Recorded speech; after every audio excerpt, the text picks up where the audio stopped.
मेरा नाम विदेश अग्रवाल है। मैं सेव इंडिया फैमिली में पिछले 5 साल से जुड़ा हुआ हूँ। एज अ वॉलंटियर काम करता हूँ। मैं इस एनजीओ के साथ एज अ विक्टिम जुड़ा था जब मेरे ऊपर फॉल्स केसेस कर दिए गए थे। पर आज की डेट में मैं यहाँ पे हर हफ्ते आता हूँ इंडिया गेट के लॉन्च में, और बहुत सारे लगभग 100 विक्टिम से हम लोग मिलते हैं हर हफ्ते शनिवार के दिन, जहाँ पे हम लोगों की मदद करते हैं। जो भी हमने अपने केसेस के दौरान सीखा है वो हम लोगों को बताने की कोशिश करते हैं, उनकी हेल्प करने की कोशिश करते हैं।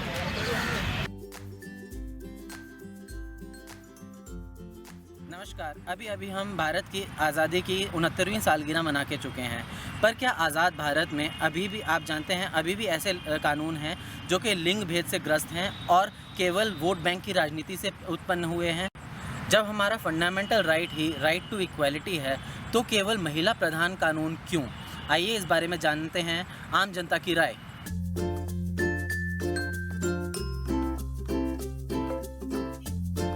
क्या आप जानते हैं कि भारत में घरेलू हिंसा नाम का एक कानून है, घरेलू हिंसा के लिए कानून है, जिसमें कि कोई भी स्त्री अपने साथ रह रहे पुरुष को अपने काउंटर पार्ट पे घरेलू हिंसा के लिए, किसी भी तरह की प्रताड़ना के लिए मानसिक या शारीरिक केस दर्ज कर सकती है और पुलिस में शिकायत कर सकती है। वहीं सिमिलर केस में अगर आदमी औरत से पिट रहा हो तो क्या वो इसी सेम धाराओं में अपना केस दर्ज कर सकता है? मेरे विचार में कोई पुरुष का ऐसा कानून मैंने सुना नहीं है और ना मैंने देखा है कि किसी पुरुष को इस अपनी पत्नी से प्रताड़ना के लिए कोई राहत मिले कानून की तरफ से, या वैसे पुलिस भी शायद उसकी कोई मदद नहीं करती है। इंडियन पेनल कोड की धारा 498A के बारे में आप कुछ जानते हैं? डाउरी लॉ जिसे कहते हैं। हाँ, डाउरी लॉ का जो ये कानून है ये सिर्फ खाली जेंट्स को डराने के लिए बनाया गया है, और जब तक ये कानून इस तरह का बना हुआ है ये सिर्फ खाली एक तरह से लेडीज़ के फेवर में ही है। इसमें जेंट्स के लिए कोई भी ऐसा पक्ष नहीं है, चाहे वो किसी भी कंडीशन में है, वो फंसना ही फंसना है, और उसके पूरे फैमिली फैमिली डिस्टर्ब होता है इससे, और उसके मदर फादर सबको एक तरफ से सिर्फ खाली एक के कहने के ऊपर बिना किसी चीज़ पे सब उसको रिस्पॉन्सिबल बना दिया जाता है। तो मेरे हिसाब से यहाँ पर इंडिया में शादी करना तो इट्स अ डिफ़िकल्ट पार्ट, कि आगे फ्यूचर में शायद शादी होना ही बंद हो जाएगा इस कानून की वजह से। तो आपको क्या लगता है कि एक आम आदमी किस हद तक स्वतंत्र है इस देश में? स्वतंत्र आदमियों के हिसाब से देखा जाए तो आजकल आदमी स्वतंत्र नहीं है, औरत जो है वो ज़्यादा स्वतंत्र है। से जो कानून बनाए जा रहे हैं औरतों के लिए गलत उनके वो यूज़ कर रहे हैं, उनको गलत तरीके से उनको यूज़ कर रहे हैं। औरतों के पक्ष में जो कानून बनाए गए हैं जैसे कि दहेज कानून 498A, उसके बारे में जानते हैं आप कुछ? Dowry act, domestic violence act,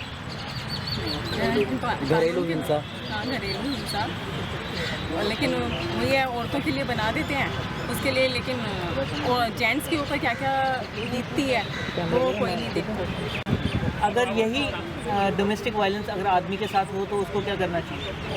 उसके लिए कोई वो है ही नहीं, कानून ही नहीं है, तो वो क्या करेगा? अच्छा, आपको पता है ये? हाँ, उसके लिए कोई कानून होना चाहिए, उसके लिए भी कोई औरत के पास हक है अपने उसके ऊपर जो भी स्पाउस प्रताड़ना हो रही है उसकी कंप्लेंट करने की, चाहे वो एक्चुअल में हो रही है या नहीं हो रही है, लेकिन वो उसको मालूम है कि हाँ हमारे लिए ये कानून है तो हम इसको इनके ऊपर यूज़ कर सकते हैं। विदेश जी, ये SIF सेव इंडियन फैमिली ये क्या NGO है आपकी? ये सेव इंडिया, इस एनजीओ का पूरा नाम है सेव इंडियन फैमिली। ये एनजीओ हम लोगों ने बनाई है पुरुषों के मदद करने के लिए, क्योंकि हमारे देश में आज की डेट में लगभग 50 ऐसे कानून हैं जो कि महिला के फेवर में हैं, जहाँ पे पुरुषों की कोई सुनवाई नहीं होती। जैसे दहेज का कानून, जैसे रेप का कानून, मेंटेनेंस के केसेस, चाइल्ड कस्टडी के केसेस, जहाँ पे पुरुष परेशान हो रहे हैं, उनके सीनियर सिटीजन पेरेंट्स, उनकी सिस्टर्स परेशान हो रही हैं, और इस सोसाइटी में, इस कानून में उनकी सुनने वाला कोई नहीं है। तो जब हमें लगा कि ऐसे लोगों की कोई सुनने वाला नहीं है, तो उसका रिजल्ट ये हुआ कि हमको एक एनजीओ बनानी पड़ी जहाँ पे हम पुरुषों की, हस्बैंड्स की और उनकी फैमिलीज़ की मदद करते हैं। ये थोड़ा अटपटा सा लगा क्योंकि ये पुरुष प्रधान समाज है और यहाँ पर महिलाएं ही हमेशा अबला रूप में देखी जाती हैं, तो पुरुष कहाँ से मतलब उनको ज़रूरत पड़ी मदद की? देखिए, ये एक बहुत बड़ा मिथ है हमारे समाज में कि ये पुरुष प्रधान समाज है। पुरुष प्रधान समाज सिर्फ पेपर पे रह गया है।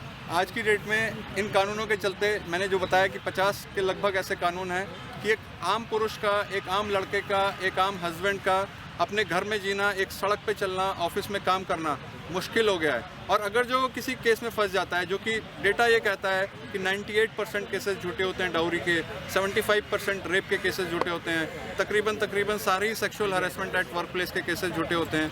ये सारे ही केसेस झूठे होने के बावजूद भी पुरुष की कोई नहीं सुनता है। तो इसके लिए ये बोलना कि पुरुष प्रधान सोसाइटी है, ये सिर्फ एक नाम मात्र के लिए ही सही है। बाकी ग्राउंड रियलिटी बहुत डिफरेंट है आज की डेट में। आप देख रहे हैं कि लगभग 100 लोग हमारी मीटिंग में आते हैं, हज़ारों लोग हमसे जुड़ चुके हैं इस एनजीओ के कारण, जो चाहते हैं कि ये सारे कानूनों को बदला जाए। तो आप इतना बड़ा एनजीओ चला रहे हैं SIF, तो इसकी फंडिंग किस तरह से होती है? आपको किसी तरह की फॉरेन फंडिंग मिलती है? जी, ये आपने बहुत अच्छा सवाल पूछा। आपको ये जान के ताज्जुब होगा कि हमको एक पैसे की भी फंडिंग आज तक इंडियन गवर्नमेंट की तरफ से, फॉरेन गवर्नमेंट की तरफ से और किसी भी संस्था की तरफ से हमको कोई फंडिंग नहीं मिलती है। क्योंकि गवर्नमेंट के लिए ये मानना, जैसा कि अभी आप भी बोल रहे थे कि पुरुष प्रधान सोसाइटी है, गवर्नमेंट, मीडिया और एक आम आदमी भी यही समझता है कि ये पुरुष प्रधान सोसाइटी है, पुरुषों को किसी तरह के एनजीओ की या मदद की ज़रूरत नहीं है, और इसीलिए हमको आज तक कोई फंडिंग नहीं मिली है कहीं से भी। तो आपका ये फंडिंग आती कहाँ से है? तो आप ये विक्टिम से चार्ज करते हैं ये पैसा? जी, हम विक्टिम से एक भी पैसा चार्ज नहीं करते हैं। जो भी हम हेल्प प्रोवाइड करते हैं, हमारे वॉलंटियर्स अपना टाइम, अपना पैसा, अपनी एनर्जी लगा करके, अपनी जेब से जो भी कुछ खर्चा कभी ज़रूरत पड़ती है तो, अदरवाइज़ हम विक्टिम से एक भी पैसा चार्ज नहीं करते हैं किसी भी तरह की हेल्प का जो हम उनको प्रोवाइड करते हैं। Thank you very much. Thank you. और जाते जाते एक सवाल कि हम सेव इंडियन फैमिली से किस तरह से कनेक्ट कर पाएंगे? जिस सेव इंडिया फैमिली से कनेक्ट करने के 2-3 तरीके हैं। सबसे आसान तरीका है, आप अपने मोबाइल से कनेक्ट कर सकते हैं। हमारा नंबर है 08882 498 498। इसके अलावा हमारा एक याहू ग्रुप है, आप याहू ग्रुप में saveindianfamily@yahoo.com के थ्रू हमसे कनेक्ट कर सकते हैं। उसके अलावा हम वीकली मीटिंग्स करते हैं, जैसा कि दिल्ली में आप देख रहे हैं आज यहाँ मीटिंग हो रही है। लगभग 100 लोग हमारी मीटिंग में आते हैं। दिल्ली में हर बार नए लोग आते हैं, नए विक्टिम्स आते हैं, और इसी तरह की मीटिंग्स लगभग 15-20 शहरों में होती है। हमारी वेबसाइट है saveindianfamily.in, वहाँ पे हमारे सारे वॉलंटियर्स के नंबर्स, आप किसी से डायरेक्टली बात करना चाहते हैं। बहुत सारे वॉलंटियर्स हमारे ब्लॉगिंग करते हैं, ब्लॉगिंग के थ्रू, ट्विटर के थ्रू, किसी भी तरह के माध्यम से आप हमसे कनेक्ट कर सकते हैं। Thank you. Thank you.